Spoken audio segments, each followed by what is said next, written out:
Tout ce qui touche aux nouvelles technologies, eh bien on en parle sur RCF. Et alors que le CES 2019 de Las Vegas dans le Nevada aux États-Unis eh bien c'est terminé, il s'agit du plus grand salon de l'électronique grand public au monde qui accueille les plus grands constructeurs, mais aussi un écosystème de start-up qui vient présenter des produits pensés pour être innovants.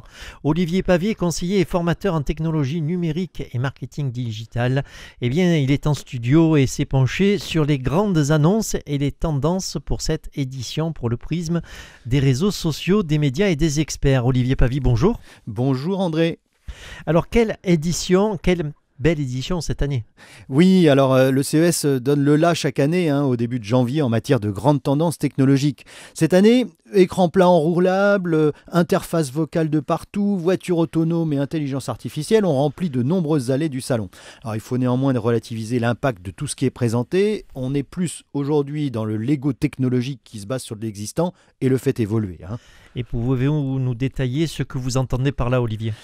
Oui André, il s'agit simplement de dire qu'il n'y a pas de nouveauté révolutionnaire. S'il y a un écran enroulable chez les LG qui est intéressant en 4K, c'est pas parce que les technologies qui sont incluses sont nouvelles, c'est surtout parce que le concept veut présenter une télévision différente, qui ne sert plus forcément que de télévision, mais aussi de décoration d'ambiance, sans dérouler l'écran dans toute sa verticalité. En fait, avec la technologie OLED, l'écran se déroule juste ce qu'il faut pour afficher un feu de cheminée, par exemple, réaliste, sans prendre tout l'espace. Avec la qualité de l'écran à technologie OLED, les noirs sont si profonds qu'on peut vraiment s'y croire, en sachant que le pied, entre guillemets, de la TV est une très bonne chaîne hi-fi capable d'accompagner l'image avec le son d'un bon feu bien au chaud, là, comme ça. Évidemment, c'est qu'un exemple. Dans une autre taille d'écran, on disposera d'une interface pour choisir la source des meilleures musiques pour les diffuser comme on le souhaite.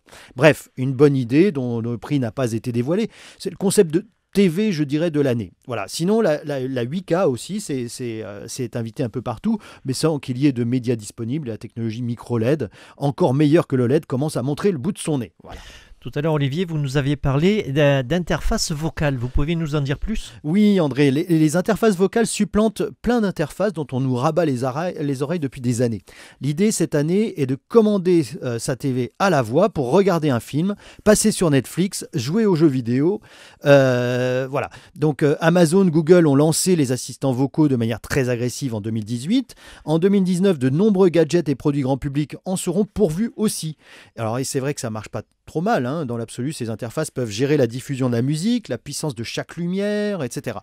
Mais il faut néanmoins comprendre qu'avant de choisir un type d'interface, il faut qu'il y ait une compatibilité avec les technologies que l'on veut employer. Essayer de faire jouer de la musique Apple Music avec une interface vocale Alexa de chez Amazon, comme Amazon vend son propre service de musique en ligne, vous pouvez toujours vous accrocher. Alors maintenant, Apple commence à vendre ses technologies aux constructeurs de télé, ce qui fait qu'on pourra quand même utiliser Apple Music depuis un téléviseur. C'est un exemple, mais tout bouge.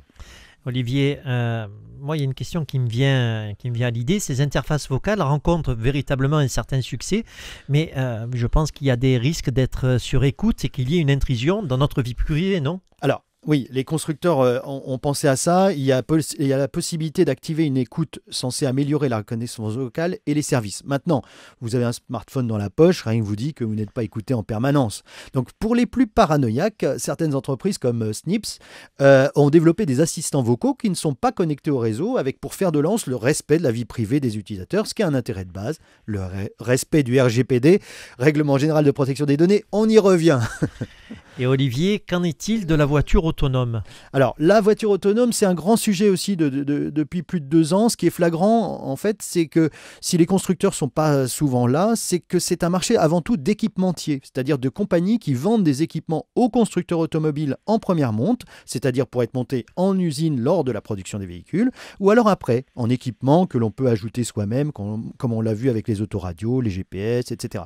Les fabricants de haut-parleurs et de systèmes audio embarqués ont développé des technologies complémentaires, évidemment, qui intègrent par exemple la reconnaissance vocale, mais aussi l'assistance au parking. Vous voyez, c'est large. Dans les faits, la grande annonce, toujours entre guillemets, même s'il ne s'agit pas d'une plaisanterie, loin de là, est celle de Qualcomm, un des leaders mondiaux, entre autres, dans l'équipement des smartphones et donc de la communication mobile. Cette compagnie américaine, qui est vraiment sérieuse, a annoncé une plateforme, c'est-à-dire un genre de Windows ou macOS fait pour la voiture intelligente et autonome. Snapdragon Automotive Cockpit, voilà le nom. un environnement pensé pour interconnecter tous les équipements nécessaires avec une intelligence artificielle fournie par la compagnie. On ne peut pas détailler l'étendue des possibilités ici. Et en guise de conclusion, on peut dire quoi? Le CES, c'est un vaste sujet, impossible à décrire en 5 minutes. Il faut retenir que ce qui est le cœur du CES de cette année sera standardisé sur tous ces marchés sous moins de 10 ans et largement répandu dans les 5 ans. Un grand merci Olivier pour cette visite. Je rappelle à nos auditeurs que si ils veulent un peu plus de conseils, eh bien, ils peuvent consulter votre site internet valorconseil-paca.com. Merci Olivier, au revoir et à la semaine prochaine. Merci André, à la semaine prochaine.